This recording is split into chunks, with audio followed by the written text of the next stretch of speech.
បងប្រុសតើបងចង់បានក្មេងនេះទេឲ្យតែ$5បានហើយធំម្លេះហើយចិញ្ចឹមមិនងាយស្រួលទេបើអញ្ចឹងមិនយកលុយទេអ្នកណាត្រូវការយកទៅឪពុកគាត់ជាប់គុកជីដូនក៏ស្លាប់ទៅទៀតតែហេតុអ្វីត្រូវឲ្យខ្ញុំជាមីងចិញ្ចឹម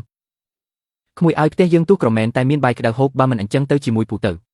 លោកបានលោកឈួតហើយមែនទេយើងមានកូនប្រុសពីរនាក់ហើយលោកយកគាត់ទៅធ្វើអីប្រពន្ធសម្លាញ់កូនប្រុសម្នាក់ទៀតមិនអីទេថ្ងៃក្រោយយើងប្រហែលពឹងគាត់ចិញ្ចឹមវិញឡើងឡានមកកូនប្រុសពូនឹងនាំកូនទៅផ្ទះ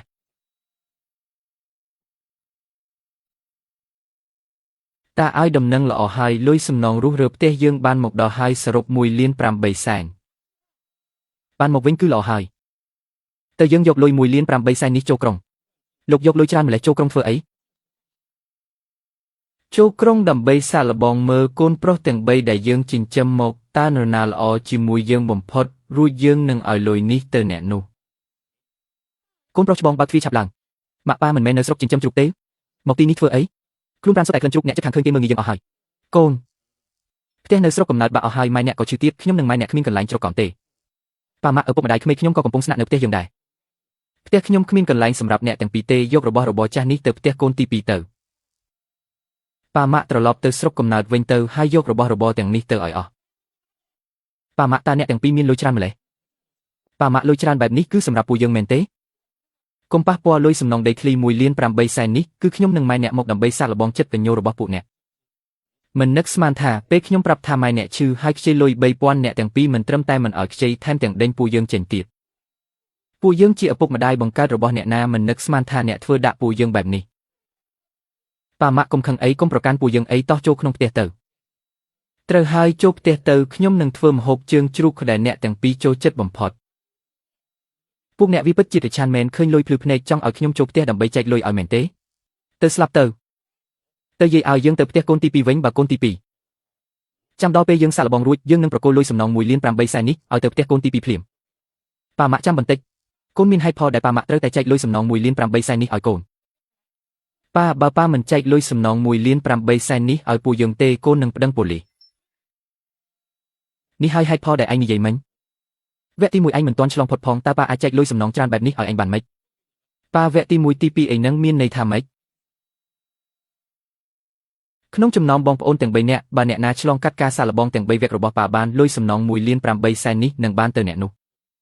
ចុះពួកយើងនៅមានឱកាសទេវគ្គទី1ឯងដេញប៉ាម៉ាក់ចេញពីផ្ទះហើយនៅចង់បានឱកាសទៀតប៉ាមិនឲ្យលុយទៅកូនបង្កើតខ្លួនឯងតើប៉ាចង់ឲ្យទៅអាវ៉ាំងកាំងដែលប៉ាបានមកពីណាដែរមែនទេយ៉ាងហោចណាស់ក៏គេមិនយកបាវរបស់ប៉ានិងម៉ាក់ឯងទៅបោះចោលលើដីដែរមិនអាចឲ្យពួកគេទៅផ្ទះកូនទី3បានទេលុយ$1.800,000នេះមិនអាចឲ្យអាវ៉ាំងកាំងជាអ្នកក្រៅនោះបានឡើយទៅរកវ៉ាងស៊ូទៅគេឆ្លាតឲ្យគេរកវិធីទៅ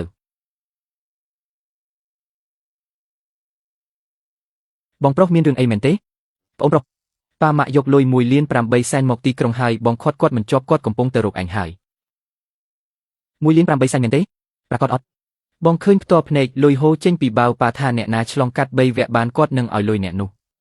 វគ្គអ្វីទៅខ្ចីលុយស្នាក់នៅនឹងដោះស្រាយបញ្ហាបងធ្លាក់វគ្គទី1ហើយកុំធ្វើល្ងងឲ្យសោះត្រូវខាត់គាត់ឲ្យបានសិនចាំបងប្អូនយើងគិតគ្នាថាយកលុយ$1.800,000នោះមកវិញមិន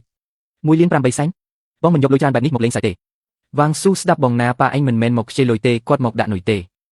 មានន័យថាម៉េចបងប្អូនឯងបែកការហើយប៉ាម៉ាក់ឯងមកផ្ទះយើងច្បាស់ជាពិនិត្យល្អិតល្អន់យើងមិនអាចធ្វើរឹងឬមុខស្អុយដាក់គាត់ទេចុះត្រូវធ្វើម៉េចសម្ដែងទី1ទុកដាក់កាបូបម៉ាក់ល្បីនិងស្រាថ្លៃក្នុងទូឲ្យអស់ទី2រៀបចំបន្ទប់ភ្ញៀវយកក្រណាត់ក្រេះចាស់មកបដូរកុំឲ្យមើលទៅមានពេកទី3រកកាមេរ៉ាមួយមកដាក់ក្នុងបន្ទប់ទទួលភ្ញៀវថតសកម្មភាពយើងដែលជាកូនកញ្ញោថតអានឹងធ្វើអីក្រែងលោថ្ងៃក្រោយត្រូវដណ្ដើមលុយគ្នាផូស្តាំងនេះហើយជាខែការពារខ្លួនឯងអ្វីដែលគេឃើញត្រូវតែជាអ្វីដែលយើងឲ្យគាត់ទិញថ្នាំក្រៅក្រែទិញថ្នាំហើយចាំពេលពួកគេចិត្តទុនឲ្យប៉ាអ្នកចុះហត្ថលេខាលើឯកសារកម្ចីសំណងរុះរើគុំសរសេរឈ្មោះច្បាស់ពេកសរសេរថាកិច្ចព្រមព្រៀងថែទាំប្រាក់ចាស់ចរាចុះហត្ថលេខាបានមែនចាស់មើលមិនយល់ទេឲ្យតែគាត់ចុះហត្ថលេខាលុយនឹងចូលដៃយើងចុះខាងនោះវិញម្នាក់នៅហានកងម្នាក់ទៀតជួបផ្ទះចាស់គេយកអីមកប្រជែងនឹងយើងគ្រាន់តែសម្ដែងជាកូនកតញ្ញូឲ្យល្អជាងគេលុយ$1.800,000នេះមិនទៅណាទេចាំទុកណាចាប់ពីពេលនេះទៅអ្នកមិនមែនជាកូនទេអ្នកគឺជាតួសម្ដែងអ្នករកអ្នកណារកកូនប្រុសខ្ញុំវ៉ាងស៊ូប៉ាម៉ាក់មិនក៏ទៅមកដល់ខាងក្រៅក្តៅណាស់ចូលមកប៉ារបស់ធ្ងន់ម្លេះមិនក៏ប៉ាស្ពីមកខ្លួនឯងឲ្យខ្ញុំមកប៉ាម៉ាក់ផឹកទឹកសិនមកតាមផ្លូវក្តៅខ្លាំងណាស់មែនទេនៅតែស៊ូយកចិត្តទុកដាក់ដដែលប៉ាម៉ាក់ដើរយឺតកុំឲ្យដួលម៉ាក់ផ្អែកលើខ្ញុំមកតាឲ្យកូនទី2ហាក់ដូចជាខ្លាំងជាងកូនច្បងប៉ាម៉ាក់នៅស្រុកយើងយ៉ាងម៉េចហើយក្តៅម្លេះមិនក៏ស្រាប់តែចូលក្រុងជញ្ជាំងផ្ទះយើងប្រេះអស់ហើយបើមិនជួសជុលខ្លាចវាដួលរលំ ខ្ញុំនឹងម៉ែអ្នកមកនេះគឺចង់ខ្ចីលុយអ្នក3000ប៉ា3000ធ្វើអីកើតខ្ញុំផ្ញើឲ្យប៉ា10000បើចង់ជួសជុលត្រូវធ្វើឲ្យរឹងមាំព្រោះសុវត្ថិភាពចាស់សំខាន់ណាស់ឲ្យពិតមែនកូនសួរឲ្យម៉ែមិនខំស្រឡាញ់កូនឥតប្រយោជន៍ទេលុយ10000ទិញសម្បត្តិតម្លៃ1.8 លានមិនខាតទេ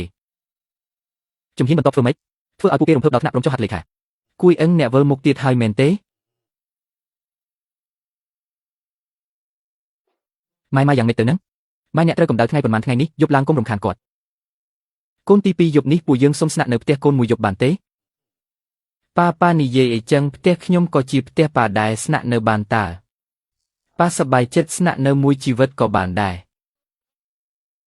បន្ទប់ភ្ញៀវស្នាក់បានតែហាមឲ្យប៉ាប៉ះថតតុឯកសារនឹងកាតនៅក្នុងបន្ទប់ធ្វើការយប់នេះតាមមើលកាបូប៉ាឲ្យជាប់លុយឬកាតប្រកាសជាក្នុងនឹងមិននឹកស្មានថាកូនប្រសាលីវរូយៀនផ្ញើសារខុសអ្នកទទួលសម្លេងជូនដំណឹងដាក់លោកកាបូសម្លេងលោកក្នុងបន្ទប់ភ្ញៀវរបស់គាត់ទៅយប់នេះអ្នកតាមមើលកាបូប៉ារបស់អ្នកទៅលុយឬកាតប្រកាសជាក្នុងនឹងហើយប៉ាម៉ាក់មិនមែនអញ្ចឹងទេខ្ញុំខ្លាចដាក់កាបូបទុកខាងក្រៅមិនសុវត្ថិភាពខ្ញុំមិនទាន់បាននិយាយថាខ្ញុំយកលុយមកផងមិនបានអ្នកដឹងថាក្នុងកាបូបមានលុយប៉ារូយ៉ានគាត់គ្រាន់តែភ័យពេកទេគាត់ជាមនុស្សនិយាយមិនគិតគួយអឹងយប់នេះស្នាក់នៅទីនេះទៅបើមិនមើលពេលនេះទេស្អែកពួកគេប្រហែលជាទៅបាត់ហើយធ្វើបែបនេះមិនល្អទេដឹងវា8សែនណាអ្នកនៅនិយាយរឿងសិលធម៌ទៀតហ៎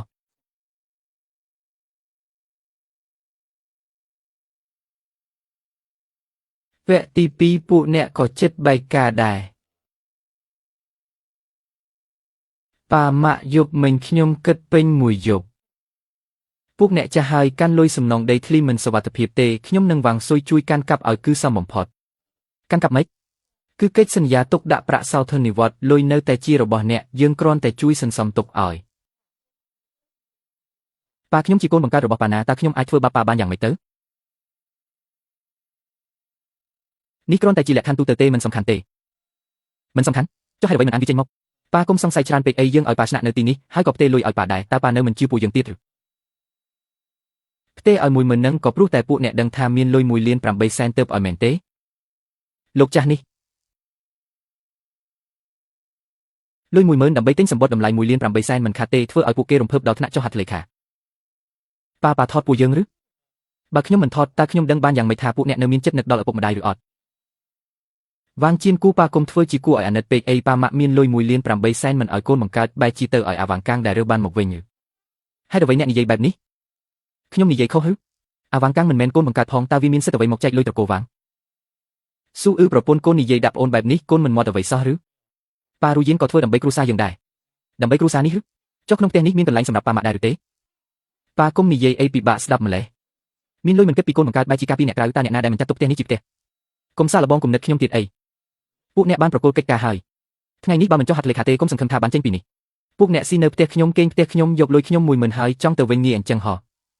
លុយ10000នោះខ្ញុំសងវិញឥឡូវនេះឯងដាច់ស្រេចទាំងលុយទាំងមនុស្សអាម៉ៃទុករបស់មកលេងដៃខ្ញុំមិនដែលនឹកស្មានថាមានថ្ងៃមួយកូនបង្កើតខ្លួនឯងមកខាំផ្លូវខ្ញុំជាមួយអ្នកក្រៅបែបនេះគ្រប់គ្នាលែងដៃទៅមកជួយផងមានគេមកនៅផ្ទះខ្ញុំមិនព្រមទៅហើយថែមទាំងលួចយករបស់ទៀតពួកយើងមិនបានយករបស់អ្វីទេពួកយើងជាចាស់ទុំណាចុះបើជាចាស់ទុំហើយម៉េចចាស់ទុំចង់យករបស់គេក៏បានដែរហ៎ពាក្យសម្ដីអ្នកថ្ងៃនេះខ្ញុំចាំទុកហើយប៉ាស្ដាប់ខ្ញុំបកស្រាយសិនមិនបាច់បកស្រាយទេស៊ូអូនធ្វើឲ្យបងខកចិត្តជាងបងប្រុសអូនទៅទៀតបងប្រុសអូនអាក្រក់តែសម្ដីតែអូនអាក្រក់ដល់ក្នុងចិត្តទៅហើយកុំត្រឡប់មកវិញឲ្យសោះលុយ1.8 លាននោះជារបស់វាងស៊ូពួកយើងនឹងរកវិធីយកវាមកវិញឲ្យបានលោកវាងឲ្យកូនបង្កើតទាំងពីរធ្វើបែបនេះតើពួកយើងនៅសល់អ្វីទៀតម៉ាក់អើយនៅសល់តែមួយទៀតទេទៅរកវាងកាំងទៅ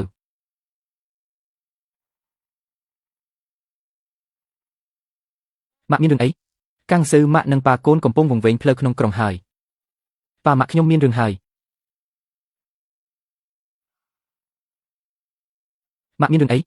កាំងស៊ឺម៉ាក់និងប៉ាកូនកំពុងវង្វេងផ្លូវក្នុងក្រុងហើយម៉ាក់កុំយំតាអ្នកទាំងពីរនៅណាគ្មានរឿងអីធំដុំទេម៉ាក់កូនមិនសូវស្រួលខ្លួនយើងនៅក្បែរចំណតឡានក្រុងខាងត្បូងប៉ាកុំទៅណាខ្ញុំទៅដល់ភ្លាមវាងកាំងទំនិញនេះត្រូវតែប្រគល់រសៀលនេះបើកូនទៅថ្ងៃនេះនឹងអត់បានថ្លៃឈ្នួលទេថ្លៃឈ្នួលមិនយកក៏បានដែរតែប៉ាម៉ាក់មិនអាចគ្មានអ្នកមើលថែទេវាងកាំងខ្លួនកូននៅប្រឡាក់ធូលីដេនៅឡើយមិនទាន់ទេម៉ាក់តាម៉ាក់ជិះត្រង់ណាតើត្រូវកម្ដៅថ្ងៃមែនទេកាំងស៊ឺកូនមិនក៏ប្រឡាក់បែបនេះមុខមាត់ប្រឡាក់ធូលីអស់ហើយខ្ញុំមិនអីទេម៉ាក់ផឹកទឹកសិនទៅប៉ាតាមានរឿងអីមិនមែនប៉ាទៅរកបងប្រុសទាំងពីរទេជប់និយាយសិនទៅជាមួយខ្ញុំ ត្រឡប់ទៅផ្ទះវិញផ្ទះអ្នកតូចម្លេះយើងទៅមិនស្រួលទេប៉ាផ្ទះតូចមិនមែនជារឿងធំទេបើគ្មានអ្នកទាំងពីរនោះមិនហៅថាផ្ទះទេតោះទៅផ្ទះទៅមុខបើអ្នកណាគេមិនយកអ្នកទាំងពីរខ្ញុំយកក្មេងម្នាក់នេះកាលនោះខ្ញុំគ្រាន់តែឲ្យនំប៉័ងគេពាក់កណ្ដាលតែគេបែរជាចាត់ទុកពួកយើងដូចជាមេឃមួយជីវិតប៉ាម៉ាក់មិនក៏ហៅថ្ងៃរហូតខ្មៅអស់ហើយនេះចូលមកអង្គុយលឿនលោកតាលោកយាយម៉ាក់ជូតញើសសិនទៅសៀវប៉ាវបង្វិលកង្ហាទៅខាងលោកយាយទៅចាស់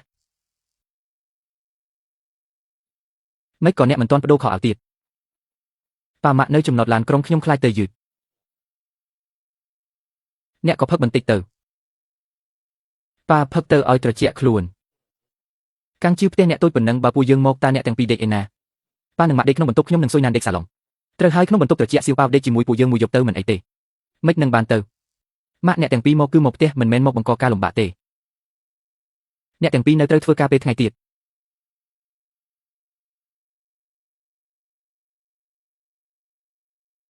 ថ្លៃផ្ញើកូនខែក្រោយនៅខ្វះ 4000 ទៀតតើស្អែកអ្នកគិតយ៉ាងម៉េចកុំទាន់ប្រាប់ប៉ាម៉ាក់អីលោកអាយផ្ទះយើងនេះទូដាក់ខោអាវសំរុំមួយក៏គ្មានផងកូនប្រុសទាំងពីរផ្ទះគេមានសាឡុងស្បែកមានតុថ្មម៉ាបខ្ញុំសំបីតែទឹកមួយកែវក៏មិនបានផឹកដែរកុំនិយាយពីកូនមិនដឹងគុណពីអ្នកនោះអីតែកាំងស៊ឺទើបតែយកមកចិញ្ចឹមពេល7ឆ្នាំតែហេតុអ្វីគេល្អជាមួយយើងម្ល៉េះព្រោះគេជាមនុស្សដែលចេះដឹងគុណប៉ាម៉ាក់ប្រហែលជាខឹងនឹងបងប្រុសទាំងពីរហើយកុំសួរអីមកដល់ផ្ទះយើងហើយយើងត្រូវមើលថែគាត់ឲ្យល្អប៉ាម៉ាក់គ្មានម្ហូបអ្វីឆ្ងាញ់ទេញ៉ាំទៅនេះហៅថាអីនេះរៀបចំល្អជាងបុណ្យចូលឆ្នាំទៀតម៉ាក់ចូលចិត្តញ៉ាំសាច់ជ្រូកខ្ញុំទៅផ្សារតាំងពីព្រលឹមដើម្បីរើសសាច់3ជាន់ញ៉ាំទៅញ៉ាំពេលក្តៅទៅកុំយំអីប៉ាមានរឿងអីនិយាយមកកាំងហ្វឺប៉ាមានរឿងចង់ប្រាប់កូនជញ្ជាំងផ្ទះនៅស្រុកកំណើតបាក់ត្រូវជួសជុលត្រូវការលុយ 2000 ប៉ាខ្វះខាតលុយចង់ខ្ចីកូន 2000 បានតើប៉ាចាំកូនទៅយក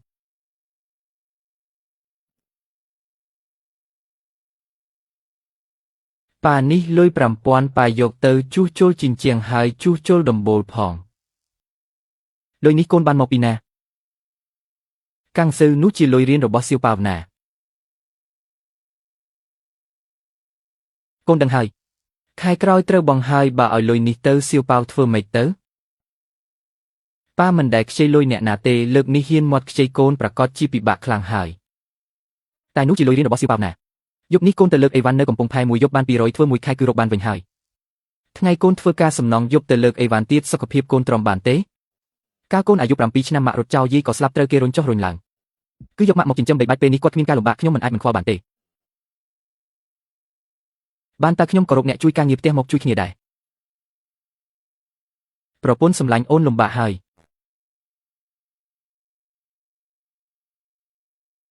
បានតែខ្ញុំក៏រកអ្នកជួយការងារផ្ទះមកជួយគ្នាដែរប្រពន្ធសម្លាញ់អូនលំបាកហើយ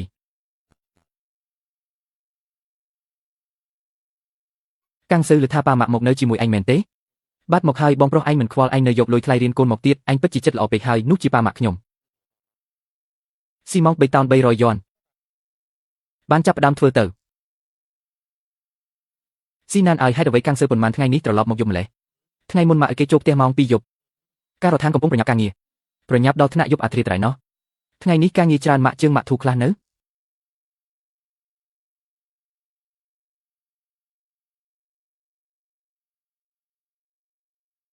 កាំងហ្វឺប៉ាតើប៉ាមកធ្វើអីនៅទីនេះកាំងហ្វឺប៉ាតើប៉ាមកធ្វើអីនៅទីនេះកូនទៅរែកទំនិញនៅកំពង់ផែអត់ទេការងារនៅការដ្ឋានខ្លួនកូនមានក្លិនស៊ីម៉ងក្លិនញើសក្លិនស៊ីម៉ងមកពីណាយកថ្លៃសិក្សាកូនតូចមកឲ្យប៉ាវិញទៅកូនទៅរកលុយខាងក្រៅទៅប៉ា5000មិនមែនជារឿងធំទេយកវាទៅវិញទៅ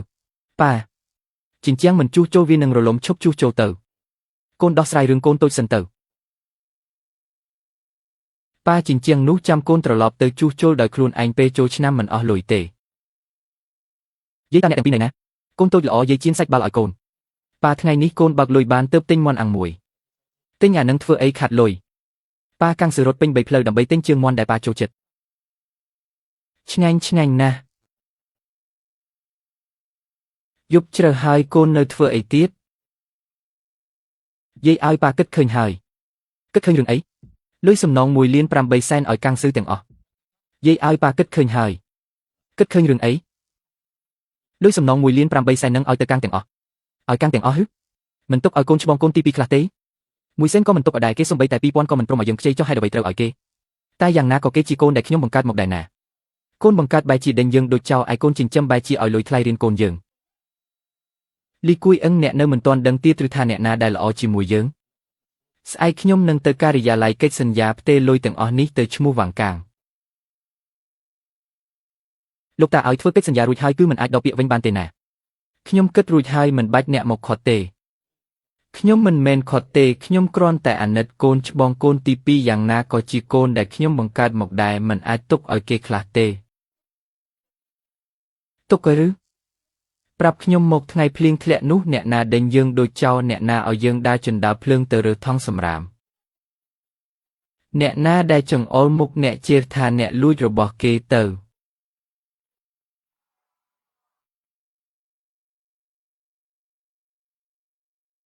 លោកវ៉ាងតើលោកប្រកាសចិត្តមែនទេដែលប្រគល់លុយ1លាន8សែនដុល្លារឲ្យប្តីប្រពន្ធកងកាំងនោះការធ្វើសក្ខីកម្មរួចរាល់ហើយតាមច្បាប់គឺដកវិញមិនបានទេប្រកាសហើយប៉ាម៉ាក់ផ្ទះនៅស្រុកមិនបាច់រងចាំដល់បុណ្យទើបជួសជុលទេថ្ងៃនេះខ្ញុំបើកលុយការដ្ឋានបាន1500ឯលុយដែលខ្វះខ្ញុំនឹងទៅខ្ចីថៅកែមុនហើយយកម៉ូតូទៅបញ្ចាំសិនប៉ាម៉ាក់ផ្ទះនៅស្រុកមិនបាច់រងចាំដល់បុណ្យទើបជួសជុលទេថ្ងៃនេះខ្ញុំបើកលុយការដ្ឋានបាន1500ឯលុយដែលខ្វះខ្ញុំនឹងទៅខ្ចីថៅកែមុនហើយយកម៉ូតូទៅបញ្ចាំសិនបញ្ចាំម៉ូតូហើយតាអញទៅការដ្ឋានម៉េចដើរទៅបាតដើរទៅក៏បានដែរមិនឆ្ងាយប៉ុន្មានទេ3000មិនមែនតិចទេបើប៉ាសងមិនរួចធ្វើម៉េចប៉ាលុយដែលកូនឲ្យប៉ាម៉ាក់មិនមែនជាការខ្ចីទេហើយក៏មិនបាច់សងវិញដែរណាខ្ញុំដឹងថាលុយព្យាបាលកូនយើងនៅមិនទាន់គ្រប់ខ្ញុំសុំទោសអ្នកហើយ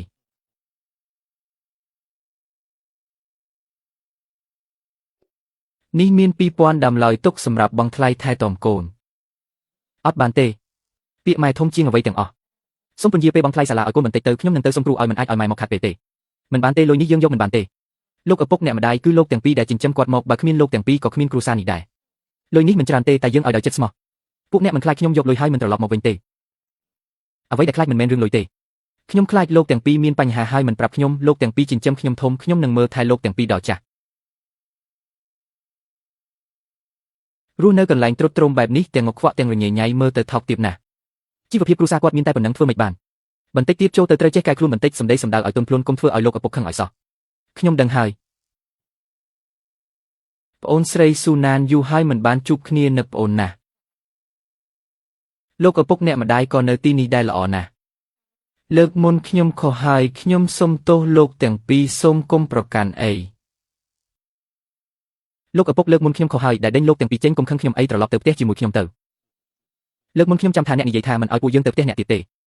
ប៉ាអានឹងគ្រាន់តែជាពាក្យសម្ដីខាងទេមែនហើយគឺសុទ្ធតែជាពាក្យសម្ដីខាងទេប៉ាកុំប្រកាន់អីណាកុំគិតច្រើនជាមួយពួកយើងអីរឿងបាត់របស់គឺខ្ញុំចាំខុសទេគឺកំហុសខ្ញុំទាំងអស់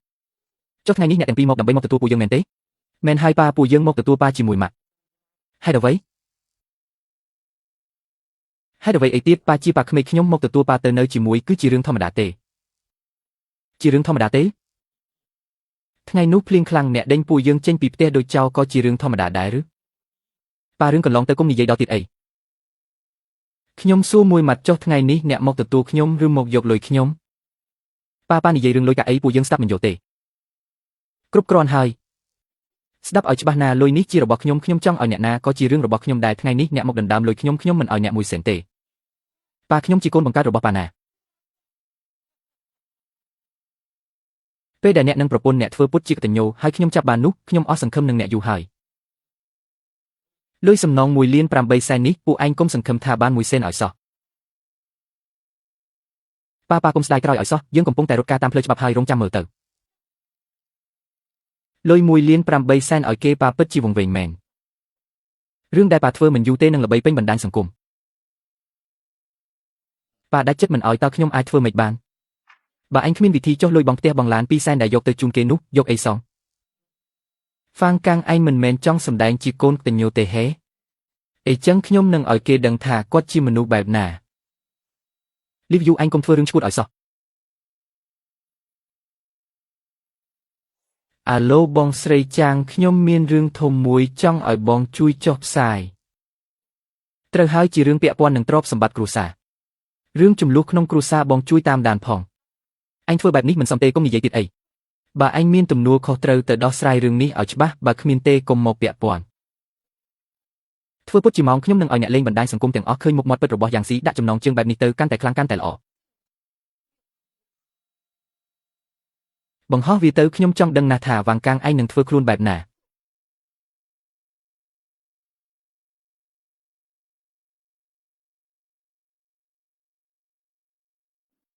ប៉ាមានរឿងអី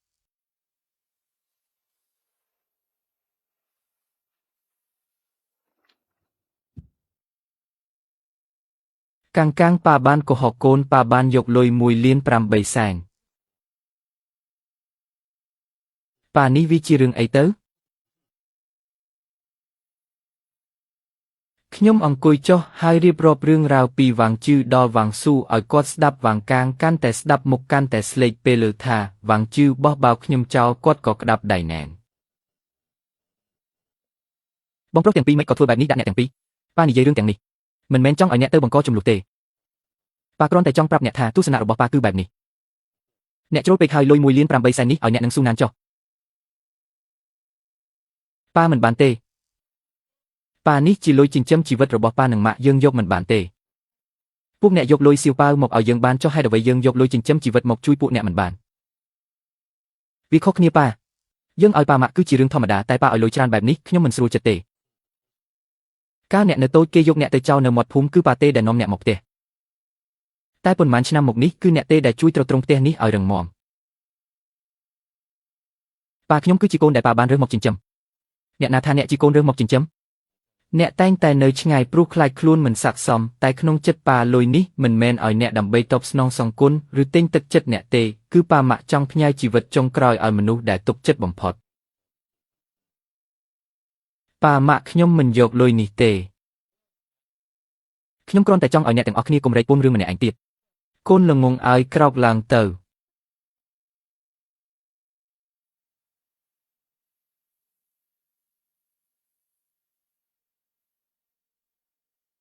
ពួកគេកាន់តែរំជួលចិត្តអ្នកលេងបណ្ដាញសង្គមកាន់តែចូលចិត្តមើលបើយើងបង្ហោះមុនវ៉ាងកាងនឹងក្លាយពីកូនតញោទៅជាអ្នកបោកប្រាស់ប៉ាពិតជាចង់ឲ្យលុយ1.8 លានសែនទៅវ៉ាងកាងមែនទេហេតុអ្វីវ៉ាងកាងមិនមែនជាកូនបង្កើតផង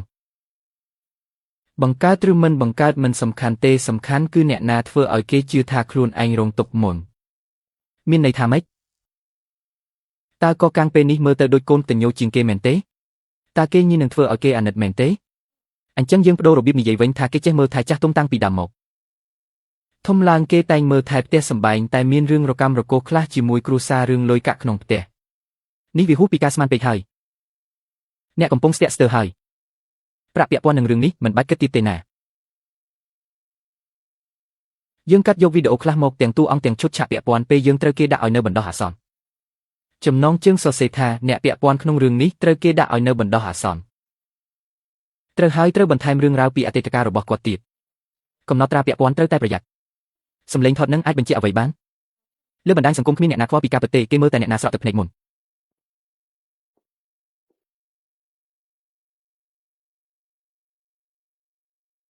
ប៉ុណ្ណឹងគឺគ្រប់គ្រាន់ហើយ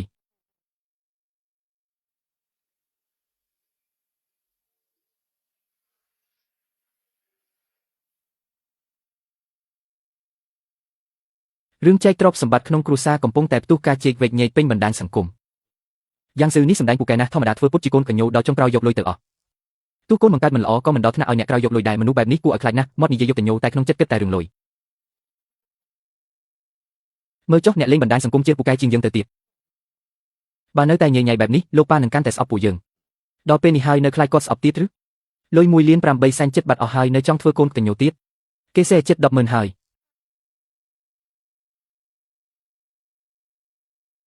បើវ៉ាងកាំងទ្រាំមិនបានគាត់ច្បាស់ជាព្រមដកលុយចេញមកវិញគេសេចិត្ត100000ហើយបើវ៉ាងកាំងទ្រាំមិនបានគាត់ច្បាស់ជាព្រមដកលុយចេញមកវិញមិនទាន់គ្រប់ទេនៅខ្វះភ្លើងបន្តិចទៀតបើចាស់មិនចេញមុខគេនឹងថាវ៉ាងកាំងគ្រប់គ្រងគាត់បើកូនមិនចេញមុខគេនឹងថាគ្រួសារវ៉ាងកាំងមានពិរុទ្ធអញ្ចឹងយើងចាប់ដើមពីកូនទៅវ៉ាងកាំងស្រឡាញ់សៀវប៉ាបំផុតកុំទាញកូនមកពាក់ព័ន្ធអីពេលអ្នករៀបរងប៉ាម៉ាក់អ្នកកាលពីមុនហេតុអ្វីមិនគិតថាពួកគេក៏ជាប៉ាម៉ាក់អ្នកដែរ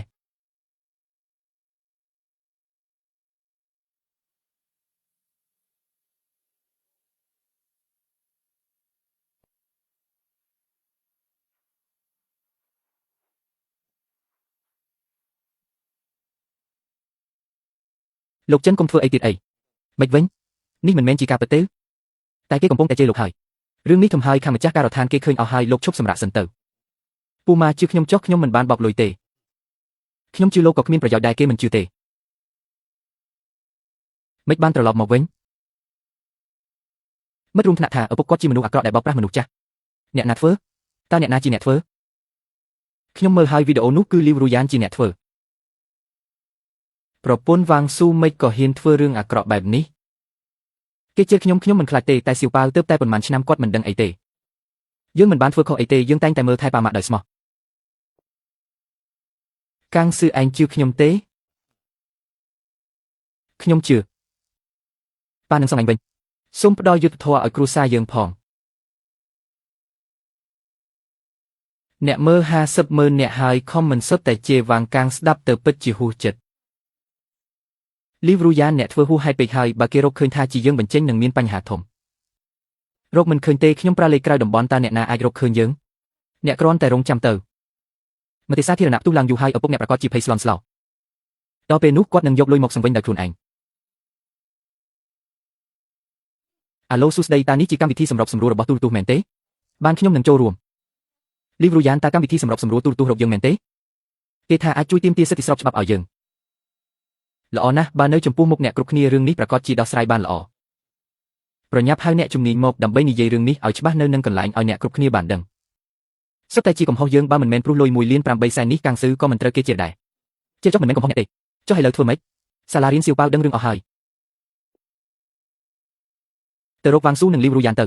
ជប់សិនទៅរកពួកគេពេលនេះមានតែធ្វើឲ្យគេថតបានវីដេអូដែលអ្នកកំពុងជួបប៉ុណ្ណោះប៉ាអញ្ចឹងក៏ទុកឲ្យគេជេរទៅគេជេរកាន់តែខ្លាំងពេលយើងបកស្រាយវិញគេនឹងកាន់តែឈឺក្នុងនេះមានវីដេអូដែលប៉ាធ្វើតេស្តក្មេងមួយចំនួនវគ្គទី1គឺវីដេអូដែលវ៉ាងជឺដេញយើងចេញវគ្គទី2វីដេអូដែលវ៉ាងស៊ូសម្ដែងធ្វើតញោដើម្បីកិច្ចសន្យា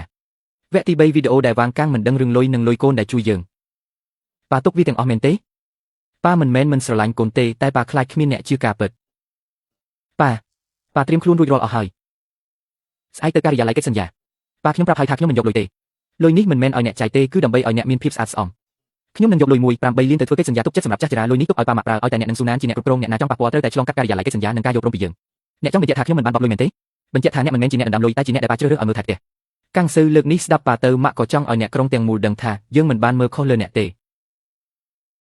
លុយ1.8 លានក្រោមឈ្មោះវ៉ាងជៀនគូនិងលីគួយអឹងត្រូវបានកំណត់ជាមូលនិធិជួយចាស់ចរាដោយមានវ៉ាងកាំងនិងស៊ូណានជាអ្នកតំណាងទុកដាក់ប្រើប្រាស់លោកវ៉ាងស៊ូនិងលោកវ៉ាងជឺបានយល់ព្រមមកសម្របសម្រួលក្នុងកម្មវិធីហើយតើលោកព្រមចូលរួមទេចូលរួមចុះរាងកាយអ្នកនឹងម៉ាក់ទ្រាំបានទេរឿងនេះពួកគេជាអ្នកចាប់ផ្ដើមដូច្នេះខ្ញុំត្រូវតែជាអ្នកបញ្ចប់លោកចាំទុកណាក្នុងកម្មវិធីអាចផ្ដោតលើទំនាក់ទំនងគ្រួសារហើយក៏អាចនិយាយពីការរស់នៅរវាងកូនបង្កើតនិងកូនចិញ្ចឹមបានខ្ញុំដឹងហើយអ្នកទស្សនាចូលចិត្តរឿងកូនបង្កើតត្រូវគេដេញចេញណាស់ពួកយើងមិនមែនចង់បានលុយទេគឺអាណិតចាស់ដែលត្រូវគេបោកអ្នកយំឲ្យធម្មជាតិបន្តិចកុំសម្ដែងពេកចុះបើខ្ញុំឡើងទៅបកស្រាយម្នាក់ឯងវិញបើអ្នកបកស្រាយគេនឹងថាអ្នកមានពិរុទ្ធខ្ញុំនិយាយទៅគេជឿលោកតាកុំខឹងខ្លាំងពេកពេលឡើងឆាកប្រយ័ត្នប៉ះពាល់សុខភាពកុំបារម្ភថ្ងៃនេះមិនមែនមកឆ្លោះគ្នាទេគឺមកដោះស្រាយឲ្យគ្រប់គ្នា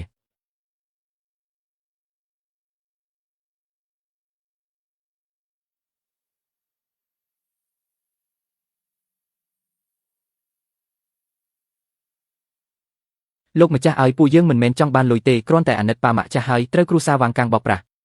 កូនប្រុសច្បងពួកយើងក៏ចង់កតញ្ញូដែរតែប៉ាម៉ាក់មិនផ្ដល់ឱកាសសោះខ្ញុំទទួលស្គាល់ថាពេលនោះខ្ញុំនិយាយមិនល្អតែខ្ញុំមិនដែលគិតថាជប់ទទួលស្គាល់ប៉ាម៉ាក់ទេខ្ញុំជាកូនបង្កើតប៉ាម៉ាក់មានលុយមិនប្រាប់ពួកយើងតែបែរជាយកទៅផ្ញើនឹងយ៉ាងជឿវិញខ្ញុំសូមនិយាយខ្ញុំឈ្មោះវ៉ាងជៀនគូអាយុ67ឆ្នាំលុយសំណង1.8 លាននេះជាលុយចាស់ចរារបស់ខ្ញុំនិងប្រពន្ធថ្ងៃនេះខ្ញុំមិននិយាយថាអ្នកណាគួរបានទេខ្ញុំនិយាយតែរឿងសិលធម៌15ឆ្នាំមុនខ្ញុំរើវ៉ាងកាំងមកចិញ្ចឹមហើយគេក៏ខ្លាចជាកូនទី3របស់ខ្ញុំ15ឆ្នាំក្រោយខ្ញុំយកលុយ1.8 លានមកលបងកូនទាំង3វគ្គ1ខ្ចី3000ជួសជុលជញ្ជាំងវគ្គ2ឈឺពឹងពាក់វគ្គ3ផ្ទះមានអាសន្នតើអ្នកណាហ៊ានជួយចាប់ផ្ដើមវគ្គ1សិនជញ្ជាំងផ្ទះចាស់ប្រេះហើយម៉ាក់អ្នកឯងក៏ជឿក្បាលវិលមុខពួកយើងចង់មកស្នាក់នៅទីនេះ2ថ្ងៃហើយខ្ចី3000ជួសជុលជញ្ជាំងសិនប៉ាមិនមែនខ្ញុំមិនឲ្យប៉ាស្នាក់នៅទេតែពុកក្មេងខ្ញុំក៏នៅទីនេះដែរផ្ទះពិតជាគ្មានកន្លែងទេហើយរបស់របរចាស់របស់ពួកអ្នកនេះទៀតកុំមកដាក់ស្ទះមុខផ្ទះខ្ញុំអីម៉ែបង្កើតមកដល់ហើយតែមិនឲ្យដេកក្នុងឡានទៀតលីនស៊ូមីខ្ចីលុយ3000មិនឲ្យផងតែចង់បានលុយ1.8 លានម៉ែ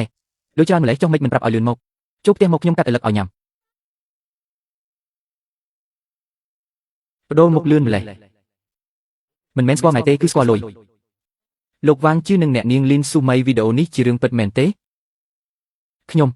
ពេលនោះខ្ញុំមិនដឹងថាពួកគាត់យកលុយមកទេខ្ញុំស្មានថាពួកគាត់គ្រាន់តែក្រទៅមិនឲ្យចូលផ្ទះពិធីករពេលនោះខ្ញុំមិនបានគិតអញ្ចឹងទេក្នុងឡានខ្ញុំមានដាក់ឡានមែនឲ្យចាស់ដេកទីនោះវាមិនសុវត្ថិភាពទេអ្នកមិនមែនខ្លាចពួកយើងមិនសុវត្ថិភាពទេគឺខ្លាចពួកយើងធ្វើឲ្យប្រឡាក់ឡានអ្នកចុះវគ្គទី2វិញវគ្គទី2មើលទៅរឹតតែជក់ចិត្តជាងវគ្គទី1ទៅទៀតកូនប្រុសទី2នេះមើលទៅមិនអន់ទេគុំតន់អាមើលឲ្យចប់សិនបើមិនមើលឥឡូវស្អែកពួកគាត់ប្រហែលជាទៅបាត់ហើយអញ្ចឹងមិនសូវល្អទេដឹង1.8 លានហើយនៅហ៊ាននិយាយពីសិលធម៌ទៀតកូនប្រសាម្នាក់នេះខូខើពេកហើយមកនិយាយថាគោរពតែយប់ឡើងលួចចកាយកាបុកចាស់នោះវាគ្រាន់តែជាការយល់ច្រឡំខ្ញុំគ្រាន់តែបារម្ភខ្លាចរបស់លោកទាំងពីរទុកខាងក្រៅមិនមានសុវត្ថិភាពលោកប៉ាអ្នកម៉ាក់អាយុច្រើនហើយកាន់លុយសំណងដីធ្លីមិនមានសុវត្ថិភាពទេឲ្យខ្ញុំនិងវ៉ាងស៊ូជួយកាន់កាប់ឲ្យគឺសមបំផុតនេះមិនមែនជាកិច្ចសន្យាផ្ញើលុយធម្មតាទេនេះវាពាក់ព័ន្ធនឹងសិទ្ធិគ្រប់គ្រងទ្រព្យសម្បត្តិរបស់មនុស្សចាស់ពេលនោះខ្ញុំមិនបានមើលឲ្យច្បាស់ទេគឺលីវរូយ៉ានជាអ្នករៀបចំវ៉ាងស៊ូអ្នកឥឡូវនេះចេះរុញកំហុសមកឲ្យខ្ញុំហើយចាំទុកថាចានេះបានមកពីអ្នកម៉ាក់ធ្វើពុតជាឈឺហើយលុយ10000នោះគឺអ្នកទាំងពីរដឹងថាមាន1.8 លានទៅព្រមឲ្យវ៉ាងកាំងមិនមែនជាកូនបង្កើតផងគាត់មានសិទ្ធិអ្វីមកចែកលុយត្រកូលវ៉ាងពេលនោះខ្ញុំរងចាំឲ្យអ្នកនិយាយថាវ៉ាងកាំងក៏ជាប្អូនប្រុសខ្ញុំដែរតែអ្នកមិននិយាយសំបីតែមួយម៉ាត់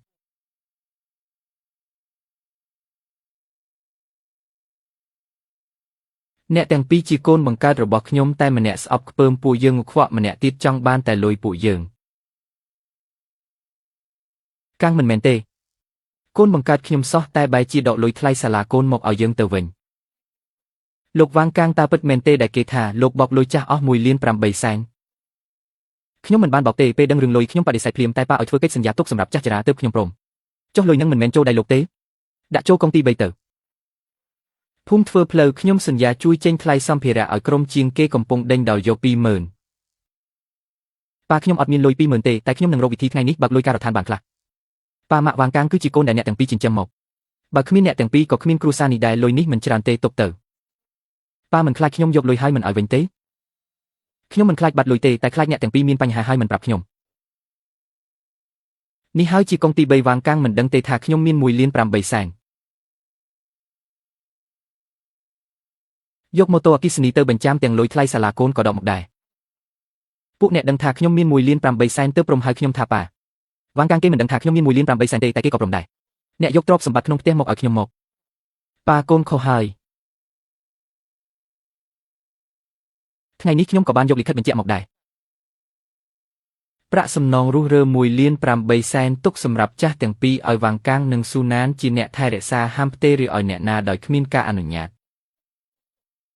មានន័យថាវ៉ាងកាំងមិនបានបោកប្រាស់លុយនោះទេគាត់គ្រាន់តែជាអ្នកគ្រប់គ្រងលុយឲ្យចាស់ប៉ុណ្ណោះគាត់នៅតែទទួលបានសិទ្ធិគ្រប់គ្រងដដែលសិទ្ធិគ្រប់គ្រងគឺផ្អែកលើមនសិការមិនមែនឈាមជ័រទេចំពោះវីដេអូនៅលើអនឡាញយើងបានឲ្យអ្នកជំនាញពិនិត្យរួចហើយកាន់នេះអ្នកបង្ហោះមានទំនាក់ទំនងជិតស្និទ្ធនឹងឧបករណ៍របស់កញ្ញាលីវរូយ៉ាងអូគឺគាត់ជាអ្នកកាត់សោះធ្វើបាបក្មេងឲ្យគេជេរខូខើពេកហើយអ្នកជេរខ្ញុំអាចទ្រាំបានតែហេតុអ្វីត្រូវទាញក្មេងតូចមកពាក់ព័ន្ធដែរកាំងសុំទោសបងអ្នកដែលត្រូវសុំទោសមិនមែនខ្ញុំទេគឺប៉ាម៉ាក់ក្មេងតូចនឹងខ្លួនឯងខ្ញុំនឹងចិញ្ចឹមអ្នកទាំងអស់គ្នាមិនមែនដើម្បីឲ្យអ្នកទាំងពីរដណ្ដើមលុយ1.8 លាននេះទេវ៉ាងជឿកាលពីក្មេងឯងខ្លាចចង្រិតគឺប៉ានេះហើយដែលបីឯងទៅមើលភ្លើងនៅមាត់ភូមិឥឡូវឯងរស់នៅវីឡាតែសំបីតែបាយមួយចានសម្រាប់ប៉ានិងម៉ាក់ក៏គ្មានដែរឆ្នាំដែលឯងប្រឡងចប់សាកលវិទ្យាល័យប៉ាលក់ជ្រូកពីរដើម្បីឲ្យឯងមានលុយរៀនឥឡូវឯងស្លៀកពាក់ស្អាតបាតតែបែរជាចង់បោកប៉ាកូនខុសហើយកាំងជឿឯងមិនមែនជាកូនបង្កើតប៉ាទេតែឯងធ្វើឲ្យប៉ាដឹងថាកូនមិនមែនគ្រាន់តែកើតមកគឺចប់ទេអ្នកទាំងពីរជាកូនបង្កើតប៉ាមិនស្អប់ទេតែប៉ាឈឺចាប់ណាស់ប៉ាចិញ្ចឹមបីបាច់ប៉ុន្មានឆ្នាំមកនេះចុងក្រោយអ្នកទាំងពីរឃើញតែលុយមិនឃើញប៉ាម៉ាក់ទេប៉ាម៉ាក់កូនខុសហើយកូនលែងយកលុយហើយប៉ាម៉ាក់វីកូនជាកូនចុះតែសុំកុំបោះបង់កូនប៉ាម៉ាក់កូនក៏ខុសដែរតើអត់ទោសឲ្យកូនទេមិនមែនគ្រាន់តែលុតជង្គង់ថ្ងៃនេះគឺចប់ទេបើចង់កែខ្លួនត្រូវចាប់ផ្ដើមពីការធ្វើជាមនុស្សល្អកូនព្រមអញ្ចឹងត្រូវសហការស៊ើបអង្កេតរឿងលីវរូយ៉ានបង្កាច់បង្ខូចគេឲ្យច្បាស់លាស់វ៉ាងស៊ូឯងមានន័យថាម៉េច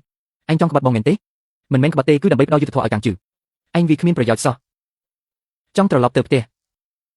រៀនធ្វើជាមនុស្សឲ្យបានសិនទៅវ៉ាងស៊ូរឿងអ្នកឡើងទូរទស្សន៍គេដឹងពេញក្រុមហ៊ុនអស់ហើយ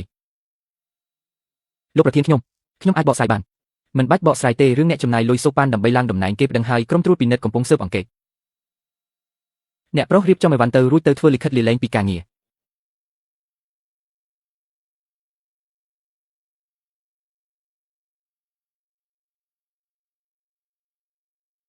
អ្នកធ្វើអី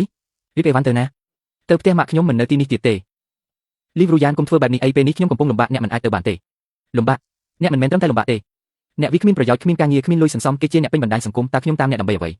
ខ្ញុំបង្ខំអ្នកគឺអ្នកខ្លួនឯងយកខ្លួនហើយគ្មានសមត្ថភាពចុះហាត់ធ្លេខាលើលិខិតលេងលេះទៅអ្នកចង់លេងណារៀបការជាមួយអ្នកគឺជារឿងខុសឆ្គងតាំងពីដើមដល់ចប់អ្នកនាងលីវរូយ៉ានមែនទេយើងទទួលបានពាក្យបណ្ដឹងសូមអ្នកសហការជាមួយការស៊ើបអង្កេតបណ្ដឹងអ្វីខ្ញុំមិនដឹងរឿងអីទេសូមអញ្ជើញទៅជាមួយយើងមួយកុំអីនេះជាលុយសម្រាប់ចាស់ចរេរបស់អ្នកទាំងពីរលុយនេះអ្នកត្រូវតែយកពីទៅប៉ាកូនពិតជាយកមិនបានទេពេលប៉ាគ្មានលុយអ្នកមិនស្ទាក់ស្ទើរយកលុយថ្លៃរៀនកូនមកឲ្យហើយថែមទាំងទៅអូបោកខ្សាច់រកលុយទៀតបើអ្នកមិនយកលុយនេះប៉ាពិតជាមិនស្រួលចិត្តទេកាំងជឿប៉ាមានចិត្តចង់ឲ្យអ្នកទទួលយកទៅចុះប៉ាលុយនេះកូនទុកឲ្យប៉ានឹងម៉ាក់ចំណែកការចិញ្ចឹមបីបាច់ប៉ាម៉ាក់កូនជាអ្នករ៉ាប់រងទាំងអស់កូនល្អរបស់ប៉ាពិតជាកូនល្អមែនប៉ាឲ្យស៊ូបាត់បង់ការងារប្រពន្ធក៏រត់ចោលគាត់ម្នាក់ឯងតើត្រូវរស់នៅយ៉ាងម៉េចទៅផ្លូវនេះគាត់ជាអ្នកជ្រើសរើសខ្លួនឯងត្រូវតែទទួលយកលទ្ធផលដោយខ្លួនឯងទោះគាត់ខុសយ៉ាងណាក៏គាត់ជាកូនបង្កើតរបស់ប៉ាដែរបើគាត់ដឹងខ្លួនខុសគាត់នឹងត្រឡប់មកវិញដោយឯង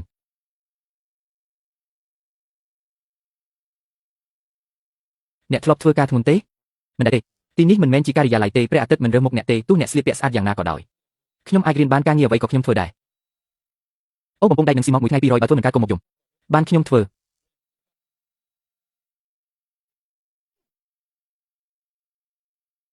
នេះមិនមែនជាកូនប្រុសទី2ក្នុងទូរទស្សន៍ទេពីមុនស្អប់ប៉ាម៉ាក់ថាស្មោកគ្រោកឥឡូវខ្លួនឯងក៏ត្រូវមកហាធូលីដែរមើលអីហ្នឹងអាវ៉ាំងនឹងវាធ្វើការយកស្លាប់យីកោះណាស់ពីមុនដើម្បីរកលុយថ្លៃមើលកូនថ្ងៃវាសែងក្រុងដែកយប់វាសែងស៊ីម៉ងដៃវាឡើងកន្ត្រាក់ក៏វាមិនហ៊ានត្អូញដែរពេលប៉ាម៉ាក់អ្នកមកជួបវាឈប់យកថ្លៃឈ្នួលហើយជិះកង់រត់បាត់មិនបានអ្នកមកការដ្ឋានក្រុមហ៊ុនផ្អាកការងារខ្ញុំកន្លែងផ្សេងគេមិនយកខ្ញុំទេដៃអ្នកអាចរលត់អស់ហើយមិនអីទេកុំយកសុខភាពខ្លួនឯងមកលេងសើចបើធ្វើមិនកើតទៅរកការងារស្រាលជាងនេះធ្វើទៅអ្នកនៅបារម្ភពីខ្ញុំទៀតហ៎ខ្ញុំមិនមែនបារម្ភពីអ្នកទេខ្ញុំគ្រាន់តែមិនចង់ឲ្យប៉ាម៉ាក់ជិះចាប់ទៀតកាំងហ្វឺសុំទោសណា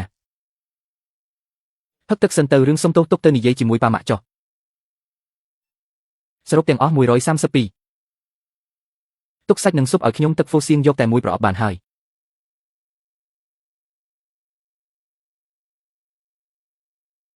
មកដល់ហើយមិនចូលទៅមិនហ៊ានមុខខ្ញុំវាចេះពេកម៉ាក់យំច្រើនដល់ហើយពួកគាត់នៅតែព្រមទទួលស្គាល់ខ្ញុំម៉ាក់សួររាល់ថ្ងៃថាហូបបាយនៅដេកនៅណាត្រូវចេះចូលទៅមិនមែនចេះតែលួចដាក់ថ្នាំទេឪពុកធ្លាប់ប្រាប់ថាមិនមែនពឹងលើថ្នាំទេគឺពឹងលើការធ្វើខ្លួនគឺស៊ុយទិញថ្នាំមកសងនឹងកំហុសវាមិនងាយស្រួលម្លេះទេចុះហេតុអ្វីដៃអ្នកញ័រកូនដួលមិនគួរឲ្យខ្លាចទេខ្លាចតែដួលហើយមិនចេះឈឺលុយ1.8 លាននេះខ្ញុំមិនអាចយកទៅប្រើផ្ដេសផ្ដាស់ទេត្រូវទុកសម្រាប់អ្នកទាំងពីរចាស់ទៅឪពុកធ្លាប់ប្រាប់ថាឲ្យលុយនេះទៅអ្នកខ្ញុំទុកចិត្តឲ្យខ្ញុំកាន់មិនមែនឲ្យខ្ញុំចាយទេខ្ញុំចង់ពិភាក្សាជាមួយអ្នករឿងមួយយើងគិតហើយក្នុង1.8 លានយក1.2 លានទុកសម្រាប់អ្នកទាំងពីរគ្មានអ្នកណាអាចប៉ះបានទេ5 សែនទៀតយកទៅបើករោងចក្រផ្សារដែកតូចមួយដោយដាក់ឈ្មោះអ្នកទាំងពីរបើករោងចក្រខ្ញុំធ្វើជាងផ្សារយូរហើយមានមួយចាស់ច្រើនត្រូវការធ្វើទ្វារបង្អួចខ្ញុំចង់រកស៊ីខ្លួនឯងមិនចង់ធ្វើការឲ្យគេទៀតទេមិនមែនចង់ធ្វើថៅកែទេគឺចង់ឲ្យគ្រួសារមានផ្លូវដើរទុកឲ្យអ្នកទាំងពីរចាស់ទៅកូនរៀននិងបងប្រុសមានការងារធ្វើអ្នកនៅចង់នាំគាត់ទៅទៀតគាត់ខុសមែនតែឪពុកធ្លាប់ប្រាប់ថាកុំបិទផ្លូវកូនដោយសារតែគេខុសសំដងគ្រប់គ្រងទៅលុយរបស់ប៉ាម៉ាក់កុំឲ្យអ្នកណាគេនិយាយដាំបានពួកអ្នកចាត់ទុកលុយជាការទទួលខុសត្រូវមិនមែនជាលៀបសំណាងទេលុយនេះធ្ងន់ពេកយកមកគិតច្រើនដេកមិនលក់យកទៅធ្វើការទៅខ្ញុំស្រួលចិត្តបើឈ្មោះរោងចក្រខ្ញុំគិតរួចហើយគឺរោងចក្រផ្សារដែលជៀនកាងជៀនមកពីជៀនគូឯកាងមកពីវាងកាងប៉ាកុំយំកូនប្រុសមិនមែនយំទៅបើកបានទេគឺត្រូវខំធ្វើទំនិញខូចបន្តិចបន្តួចរៀបចំរួចយើងចាប់ដើមពីនេះទៅត្រូវហើយចាប់ដើមពីនេះកាំងស៊ឺខ្ញុំនៅមានឱកាសទេខ្ញុំចង់ធ្វើការឲ្យអ្នកប្រាក់ខែមិនខ្ពស់ទេខ្ញុំមិនយកប្រាក់ខែទេសងបំណុលសិនមកធ្វើការនៅនេះទើបមានប្រាក់ខែអ្នកជំពាក់មិនមែនលុយទេគឺជំពាក់មនុស្សសងបន្តិចម្ដងទៅកុំគិតថាចូលរោងចក្របានចូលផ្ទះខ្ញុំដឹងហើយបង្គន់ស្ទះហើយទៅបូមចេញសិនបានឲ្យគាត់ធ្វើទៅមនុស្សត្រូវចាប់ផ្ដើមពីកន្លែងខ្វះបំផុតទើបអាចលាងខ្លួនឲ្យស្អាតបានពាក់ស្រោមដៃទៅកុំឲ្យខូចដៃស្អែកត្រូវធ្វើការទៀតអរគុណចូលនៅមកទ្វារធ្វើអីខ្លាចប្រឡាក់ស្បែកជើងមែនទេប៉ាមិនមែនទេប៉ាម៉ាក់យើងមកសុំទោសមិនបាច់យកកាដូមកទេយកស្រោមដៃទៅលើកបំពង់ដៃទាំងនោះចូលទៅ ប្រយ័ត្នផងបំពង់ដែកនេះមិនមែនជារបស់លម្អនៅមុខវិឡាអ្នកទេបងប្រុសប្អូនទី2កាលពីមុនយើងទាំងពីរពិតជាមិនល្អសោះឥឡូវដឹងខ្លួនក៏មិនទាន់ហួសពេលដែរលោកវ៉ាងចិត្តទន់ហើយការងារមិនទាន់ចប់ផងទន់អីទន់វ៉ាងស៊ូខ្ញុំមកមើលអ្នក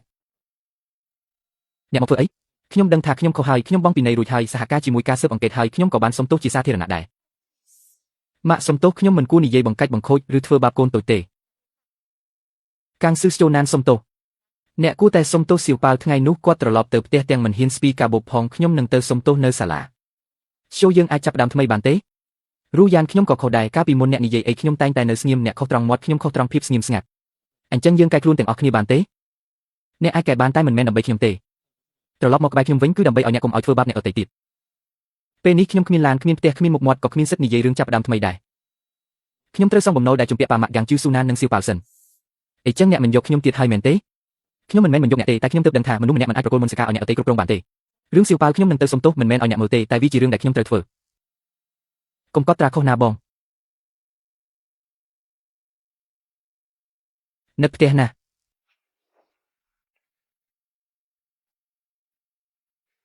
លោកតារើបានហើយរត់យឺតកុំឲ្យដួលណារូបថតមួយសន្លឹកនេះគឺពេលអ្នកទាំងពីរនៅក្មេងពេលនោះកាំងជីឈោនៅមាត់ជ្រុងថ្ងៃនេះថតម្ដងទៀតឈោនៅកណ្ដាលវិញលើកនេះគ្មានអ្នកណាឈោនៅមាត់ជ្រុងទេមើលកាមេរ៉ាពីមុនបងប្អូន3នាក់ម្នាក់ឈោក្នុងទ្វារម្នាក់ឈោក្រៅទ្វារម្នាក់មិនហ៊ានចូលថ្ងៃនេះឈោត្រង់ជួរតែមួយហើយលុយអាចសាកល្បងចិត្តមនុស្សបានថ្ងៃក្រោយនេះការងារមួយនេះមិនមែនរកបានតែ1 លាន 8 សែនទេណាគឺជារយៈពេលដែលពួកយើងទាំង3នាក់ចាប់ផ្ដើមជីវិតថ្មីនិងធ្វើជាបងប្អូននឹងគ្នាឡើងវិញរបងរោងចក្រ30ឈុតតើ7ថ្ងៃអាចធ្វើតាន់ទេ7ថ្ងៃក៏7ថ្ងៃយើងជាបងប្អូននឹងគ្នាធ្វើការថែមម៉ោងទៅរឿងកាន់នៃខ្ញុំជាអ្នកមើលឯរឿងសម្ភារៈខ្ញុំជាអ្នករត់ការអញ្ចឹងធ្វើទៅម្នាក់កុំរវល់អីមហូបត្រជាអស់ហើយម៉ាក់អន្លក់ដែលខ្ញុំឆាវាខ្លោចបន្តិចហើយមិនខ្លោចទេឆ្ងាញ់តើប៉ាថ្នាំបញ្ចុះសម្ពាធឈាមខ្ញុំដាក់នៅក្បាលដំណេកប៉ាហើយយប់កុំភ្លេចលេបណាលោកតាលោកយាយខ្ញុំសូមគោរពលោកទាំងពីរប៉ាម៉ាក់ខ្ញុំសូមគោរពប៉ាម៉ាក់មួយកែវអញផឹកស្រាធ្វើអីស្អែកនៅត្រូវធ្វើការទៀតទឹកសណ្ដែកខៀវទេ15ឆ្នាំមុនប៉ាបាននាំខ្ញុំចេញពីភូមិមកផ្ទះពេលនោះខ្ញុំស្មានថាគ្រាន់តែមានបាយហូបតែក្រោយមកទើបដឹងថាប៉ាម៉ាក់មិនមែនឲ្យបាយទេគឺឲ្យគ្រួសារមួយទៅមុខទៀតខ្ញុំស៊ូណាននិងបងនឹងមើលថែគ្រួសារនេះមិនបាច់បារម្ភទេរងចាំមើលទៅម៉ាក់ថ្ងៃក្រោយកូននឹងសំវិញបន្តិចម្ដងប៉ាក៏ដូចគ្នាជីវិតមនុស្សយើងមិនខ្លាចដើរខុសផ្លូវទេខ្លាចតែខុសហើយមិនព្រមត្រឡប់ក្រោយលុយ1 លាន 8 សែននេះខ្ញុំមិនបានយកទៅទិញមុនសកាអ្នកណាទេវាគ្រាន់តែធ្វើឲ្យខ្ញុំមើលដឹងថាអ្នកណាបង្ហាញធៀបពិតមុនអ្នកណាព្រមកែខ្លួនហើយអ្នកណាដែលមិនដែលផ្លាស់ប្ដូរញ៉ាំបាយទៅកំពុងតែមានក្តីសុខកុំនិយាយរឿងទុកសោកអីញ៉ាំបាយចុះឈាមជ័រអាចឲ្យយើងមានត្រកូលតែមនសិការទើបអាចឲ្យយើងមានផ្ទះ